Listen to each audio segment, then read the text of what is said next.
The dash is presided over by a sitting or retired judicial officer as the chairman. ഇതിൻ്റെ options: option a Lok adalat, B debt recovery tribunal, C cooperative ombudsman, D none of the above. അപ്പോൾ ഇത് chairman ആരാണ് എന്നുള്ളതാണ് ചോദ്യം. എന്തിൻ്റെ എന്നുള്ളതാണ് question. അപ്പോൾ ഇതിൻ്റെ ശരിയായ ആൻസർ അപ്രോപ്രിയേറ്റ്, ഇതിലെല്ലാം ശരിയാണെന്ന് നമുക്ക് തോന്നുമെങ്കിലും ഇതിൻ്റെ ഓപ്ഷൻ എ ലോക് അദാലത്താണ് അതിൻ്റെ ശരിയായ ഉത്തരം. ഈ ലോക് അദാലത്ത് എന്നുള്ളത് it was set up under section 22B of legal services authority act 1987. അപ്പോൾ അതിൽ പറയുന്നത് ആരായിരിക്കണം ഇതിൻ്റെ ചെയർമാൻ. അത് പറയുന്നുണ്ട് വ്യക്തമായിട്ട്. A chairman should be A serving or retired district or session judge, that is judicial officer of higher rank and 2 other members, ഇങ്ങനെയാണ് പറയുന്നത്. അപ്പോൾ അങ്ങനെ വരുമ്പോഴത്തേക്കും കൃത്യമായ ആൻസർ എന്ന് പറയുന്നത് ലോക് അദാലത്ത് എന്നുള്ളതാണ്. അപ്പോൾ ഡെറ്റ് റിക്കവറി ട്രിബ്യൂണൽ അല്ലേ എന്ന് ചോദിച്ചു കഴിഞ്ഞാൽ അതിന് വേറൊരു സെറ്റപ്പാണുള്ളത്. അതേപോലെ തന്നെ കോപ്പറേറ്റീവ് ഓംബുഡ്സ്മാൻ എന്ന് പറയുന്നത് person having minimum of 10 years of bar practice and having experience and expertise in banking and cooperative field എന്ന് മാത്രമേ പറയുന്നുള്ളൂ. അതുകൊണ്ട് ഇപ്പോൾ സെർവ് ചെയ്യുന്ന ആളോ അല്ലെങ്കിൽ റിട്ടയർ ചെയ്ത ഒരു ജുഡീഷ്യൽ ഓഫീസർ അല്ലെങ്കിൽ ഒരു ജഡ്ജോ ആയിരിക്കണമെന്നുള്ള നിർബന്ധമില്ല. അതുകൊണ്ട് most appropriate answer is option a Lok Adalat. അടുത്ത ചോദ്യം, സർഫേസി ആക്ട് മീൻസ് അതിൻ്റെ ഫുൾ ഫോമാണ് ചോദിക്കുന്നത്. ഫുൾ ഫോമിൽ ഒരു വാക്ക് ചോദിക്കുന്നു. SARFAESI act means securitisation and dash of financial assets and enforcement of securities interest act 2002. ഇവിടെ കറക്റ്റ് ആൻസർ എന്താണ് എന്നുള്ളതാണ് ചോദിക്കുന്നത്. Option a restructuring, option b reconstruction, option c reorganisation, d realisation. അപ്പോൾ ഇവിടെ അപ്രോപ്രിയേറ്റ് ഏറ്റവും ശരിയായ ആൻസർ എന്ന് പറയുന്നത് ഓപ്ഷൻ ബി റീകൺസ്ട്രക്ഷൻ എന്നാണ്. ഇതിൻ്റെ ഫുൾ ഫോം ഇപ്പോൾ ഇങ്ങനെയാണ്: securitisation and reconstruction of financial assets and enforcement of securities interest act 2002. ഇതാണ് ശരിയായ ഉത്തരം. അടുത്ത ചോദ്യം ഇതാണ്: doctor Manmohan Singh was appointed as governor of RBI in എന്നുള്ള ഒരു ചോദ്യമാണ്. അതിൻ്റെ ഉത്തരം September, option A September 1982, option B September 1981, option C September 1984, option D September 1983. ഇതിൽ doctor Manmohan Singh 15th September 1982 മുതൽ 15th ജാനുവരി 1985 വരെയായിരുന്നു RBI ഗവർണറായിട്ട് ഇരുന്നത്. അതുകൊണ്ട് തന്നെ ഇതിലെ കറക്റ്റ് ഓപ്ഷൻ എന്ന് പറയുന്നത് ഓപ്ഷൻ എ സെപ്റ്റംബർ 1982 ആണ്. പിന്നീട് നമുക്കറിയാം നമ്മളുടെ ഡോക്ടർ മൻമോഹൻ സിംഗ് ഇന്ത്യയുടെ ധനകാര്യമന്ത്രിയാവുകയും അതിനുശേഷം നമ്മുടെ പ്രധാനമന്ത്രിയാവുകയും ചെയ്തു. അടുത്ത ചോദ്യം ഇതാണ്: cooperative banks were brought under the ambit of the regulation of RBI in option A 1965, option B 1966, option C 1967, option D 1969. ശരിക്കും ഇതിൻ്റെ ആൻസർ എന്ന് പറയുന്നത് ഓപ്ഷൻ ബി ആണ്. ഓപ്ഷൻ ബി 1966 ആണ്. 1966 മാർച്ച് 1 റിസർവ് ബാങ്ക് ഓഫ് ഇന്ത്യയുടെ കീഴിൽ അല്ലെങ്കിൽ അതിൻ്റെ റെഗുലേഷനിലേക്ക് ഇത് കോപ്പറേറ്റീവ് സെക്ടർ കൊണ്ടുവന്നു, കോപ്പറേറ്റീവ് ബാങ്ക്സിനെ കൊണ്ടുവന്നു. Banking regulation act 1949. അപ്പോൾ എല്ലാ കോപ്പറേറ്റീവ് സൊസൈറ്റീസിനെ കൊണ്ടുവന്നിട്ടില്ല. കൊണ്ടുവന്നത് large cooperative banks with paid up capital and reserves of ₹1 lakh were brought under BR Act of 1949. So banking regulation act 1949 കീഴിൽ കൊണ്ടുവന്നത് 1 ലക്ഷത്തിന് മുകളിൽ ക്യാപിറ്റലുള്ള കോപ്പറേറ്റീവ് സൊസൈറ്റീസിനാണ്. പക്ഷേ എന്തായാലും 1966 ഇത് സംഭവിച്ചത്. അതുകൊണ്ട് ഓപ്ഷൻ ബി ആണ് ശരിയായ ഉത്തരം. അടുത്ത ചോദ്യം ഇതാണ്. Capital reserve is option A reserve made for purchase of capital assets, option B dividend payable on paid up share capital, option C depreciation made for fixed assets, option D surplus arising out of sale of fixed assets. അപ്പോൾ actually നമ്മൾ വിചാരിക്കേണ്ടത് ഈ ഉത്തരം തിരഞ്ഞെടുക്കുമ്പോൾ നമ്മൾ ശ്രദ്ധിക്കേണ്ട വിഷയം capital reserve എന്ന് പറഞ്ഞാൽ എന്താണ് എന്നുള്ളതാണ്. Capital reserve is an account in equity section of the balance sheet that can be used for contingencies or to offset capital losses. അപ്പോൾ എന്തെങ്കിലും കണ്ടിൻജൻസീസ് മീറ്റ് ചെയ്യാനോ അല്ലെങ്കിൽ ലോസ് ഉണ്ടാകുമ്പോൾ അത് മീറ്റ് ചെയ്യാനോ ഉപയോഗിക്കുന്ന ഒരു ഫണ്ടാണ് ക്യാപിറ്റൽ റിസർവ് എന്ന് പറയുന്നത്. അപ്പോൾ ചില എക്സാമ്പിൾസ് കൂടെ പറയാം. ക്യാപിറ്റൽ റിസർവിൻ്റെ ചില examples: cash received by selling current assets or any other asset, premium earned on the issue of share and debentures, excess on revaluation assets. ഇതൊക്കെയാണ് ഉദാഹരണങ്ങളായിട്ട് വരുന്നത്. അപ്പോൾ അങ്ങനെ വരുമ്പോൾ ഇനി നമുക്ക് ഈ ഓപ്ഷൻസിലേക്ക് നോക്കാം. Option A is reserve made for purchase of capital assets, then dividend payable on paid up share capital, option C depreciation made for fixed assets, option D surplus arising out of sale of fixed asset. അങ്ങനെ വരുമ്പോൾ ഇതിലെ correct answer എന്ന് പറയുന്നത് option D ആണ്, surplus arising out of sale of fixed asset. അപ്പോൾ അതിൽ നിന്ന് കിട്ടുന്ന ആ ക്യാഷ്, സർപ്ലസ് ആയിട്ട് കിട്ടുന്ന ക്യാഷ് ഡിപ്രീസിയേഷൻ കഴിഞ്ഞിട്ട് കിട്ടുന്ന എമൗണ്ടാണ് ക്യാപിറ്റൽ റിസർവിലേക്ക് പോവുക. അതുകൊണ്ട് ക്യാപിറ്റൽ റിസർവിലെ ഒരു ഐറ്റം എന്ന് പറയുന്നത് surplus arising out of sale of fixed asset എന്നുള്ളതാണ്. അതുകൊണ്ട് ഓപ്ഷൻ ഡി ആണ് അതിൻ്റെ correct option. A maturing asset will be A cash inflow, B cash outflow, C liquid cash, D liability. ഒരു അസറ്റ് മെച്യൂർ ആവുക എന്ന് പറഞ്ഞാൽ ബാങ്കിനെ സംബന്ധിച്ചിടത്തോളം ഒരു ലോൺ തിരിച്ചടയ്ക്കുക എന്നുള്ളതാണ്. ഒരു ലോൺ തിരിച്ച് അടയ്ക്കുന്ന സമയത്ത് അത് ക്യാഷ് ഇൻഫ്ലോ ആണ്. അതുകൊണ്ട് തന്നെ ഇതിൻ്റെ ശരിയായ ഓപ്ഷൻ എന്ന് പറയുന്നത് ഓപ്ഷൻ എ ക്യാഷ് ഇൻഫ്ലോ എന്നുള്ളതാണ്.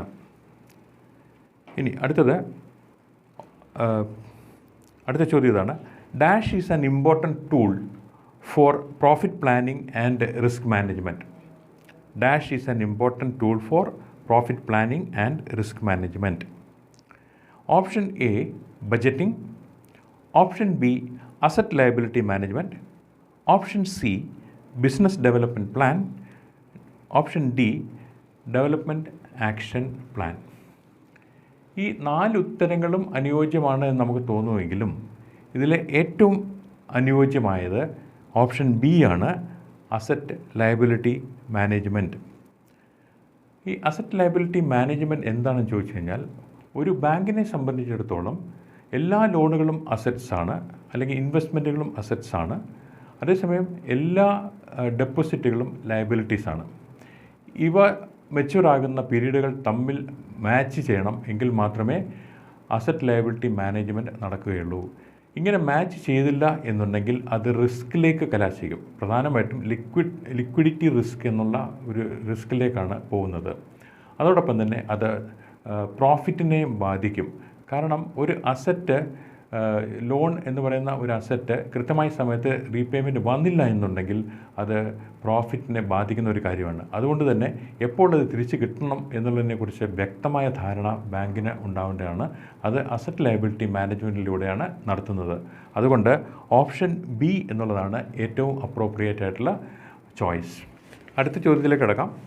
Which of the following is not considered as part of the owned funds?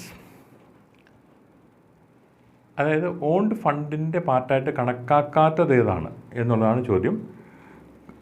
Answer choices A. Building fund. B. Reserve fund. Option C. Cooperative education fund. Option D. Dividend equalization fund. ഇതിലെ answer, കൃത്യമായ answer എന്ന് പറയുന്നത് option c ആണ്. Cooperative education ഫണ്ടാണ്.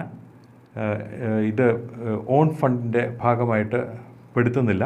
അതേസമയം ഒരു building ഫണ്ടാകട്ടെ, reserve ഫണ്ടാകട്ടെ, അല്ലെങ്കിൽ dividend equalisation fund, ഇതെല്ലാം തന്നെ ഓൺ ഫണ്ടിൻ്റെ ഭാഗമായിട്ട് വരും. അടുത്ത ചോദ്യം, NABARD has its headquarters at A. Chennai, B. Delhi, C. Bangalore, D. Mumbai. ഉത്തരം മുംബൈ ആണ്. Option D Mumbai. ചോദ്യം, The supervisory authority of district and state cooperative bank is A. NABARD, B. RBI, option C. RCS, option D director of cooperative auditor. അപ്പോൾ ആരാണ് state cooperative ബാങ്കിനെ supervise ചെയ്യുന്ന authority എന്നാണ് ചോദ്യം. ഇതിൻ്റെ ഉത്തരം ഓപ്ഷൻ ബി ആണ്. RBI ആണ് ഈ supervisory authority of district and state cooperative banks. കാരണം ഇവയെല്ലാം ഇപ്പോൾ സ്റ്റേറ്റ് ഒരു ഷെഡ്യൂൾഡ് ബാങ്കായിട്ട് മാറിയിരിക്കുകയാണ് സ്റ്റേറ്റ് കോപ്പറേറ്റീവ് ബാങ്ക്. ഇപ്പോൾ ഈ ജില്ലാ ബാങ്കുകളെല്ലാം തന്നെ അതിൽ ലയിപ്പിച്ചതിന് ശേഷം കേരള സ്റ്റേറ്റ് കോപ്പറേറ്റീവ് ബാങ്ക്, അല്ലെങ്കിൽ ചുരുക്കപ്പേരിൽ കേരള ബാങ്ക് എന്നറിയപ്പെടുന്നത്, ഒരു ഷെഡ്യൂൾഡ് ബാങ്കായിട്ട് മാറിയിരിക്കുന്നു. അതുകൊണ്ട് തന്നെ റിസർവ് ബാങ്ക് ഓഫ് ഇന്ത്യയാണ് അതിൻ്റെ റെഗുലേറ്റർ, സൂപ്പർവൈസറി അതോറിറ്റി. അടുത്ത ചോദ്യം ഇതാണ്, the long term financial soundness of a bank is called dash. The long term financial soundness of a bank is called dash. ഇതിൻ്റെ ഉത്തരം, ശരിയായ ഉത്തരം ഓപ്ഷൻ എ സോൾവൻസി എന്നാണ്. അപ്പോൾ എന്താണ് solvency? Solvency is the ability of a company to meet its long term obligations. അപ്പോൾ കൂടുതൽ വർഷങ്ങൾ നിലനിൽക്കാനുള്ള കപ്പാസിറ്റി ഉള്ള ഒരു സ്ഥാപനത്തെ അതിന് സോൾവൻസി ഉണ്ട് എന്ന് നമുക്ക് കരുതാം. അതുകൊണ്ട് തന്നെ long term financial soundness of a bank is called solvency. അപ്പോൾ ഉത്തരം ഓപ്ഷൻ എ തന്നെയാണ്, സോൾവൻസി. ഇനി അടുത്ത ചോദ്യം, scheduled banks are those listed in the second schedule of dash. ഇതിൻ്റെ ഉത്തരം ഞാൻ നേരത്തെ തന്നെ പറഞ്ഞു കഴിഞ്ഞതാണ്, എങ്കിലും നമുക്ക് ഇതിൻ്റെ ചോയ്സ് പരിശോധിക്കാം. Choice A BR Act, choice B RBI Act, choice C NI Act, choice D NABARD Act. ഇതിൽ ചോയ്സ് ബി RBI Act എന്നുള്ളതാണ് ശരിയായ ഉത്തരം. അപ്പോൾ RBI Act 1934 പ്രകാരം second schedule of the law the act അതിൽപ്പെടുത്തുന്ന എല്ലാ ബാങ്കുകളെയും ഷെഡ്യൂൾഡ് ബാങ്കുകളായിട്ട് പറഞ്ഞിരിക്കുന്നു. അടുത്ത ചോദ്യം, a sizeable portion of operating profit of cooperative banks is formed of. Option a interest income from investments, b miscellaneous income, option c interest income from loans and advances, option d penal interest.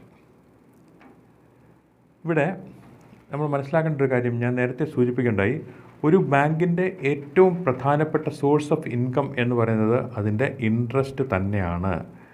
അതുകൊണ്ട് തന്നെ option c interest income from loans and advances ആണ് അതിൻ്റെ correct choice. അപ്പോൾ മറ്റുള്ള income അല്ലേന്ന് ചോദിച്ചാൽ തീർച്ചയായിട്ടും income തന്നെയാണ്.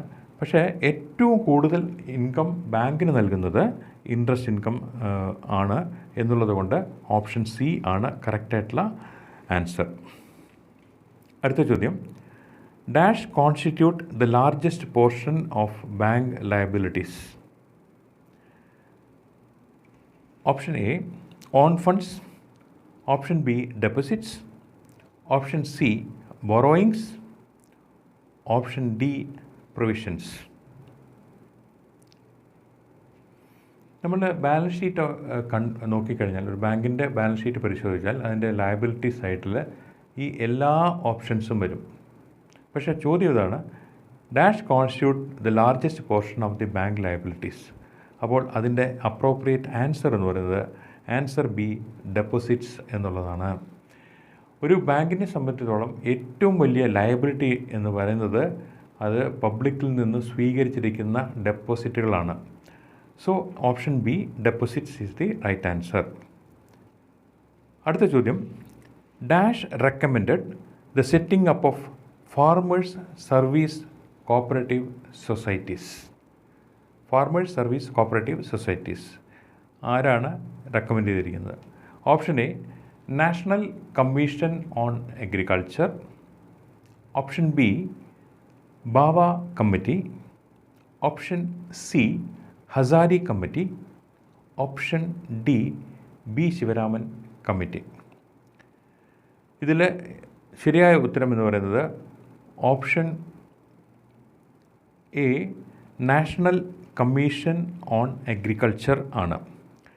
1970 ഈ കമ്മീഷൻ റെക്കമെൻഡ് ചെയ്തത്. ഈ കമ്മിറ്റി റെക്കമെൻഡ് ചെയ്തതനുസരിച്ചാണ് ഫാർമേഴ്സ് സർവീസ് കോപ്പറേറ്റീവ് സൊസൈറ്റീസ് ഇന്ത്യയിൽ ഫോം ചെയ്തത് ഇൻ ദ ഇയർ 1970.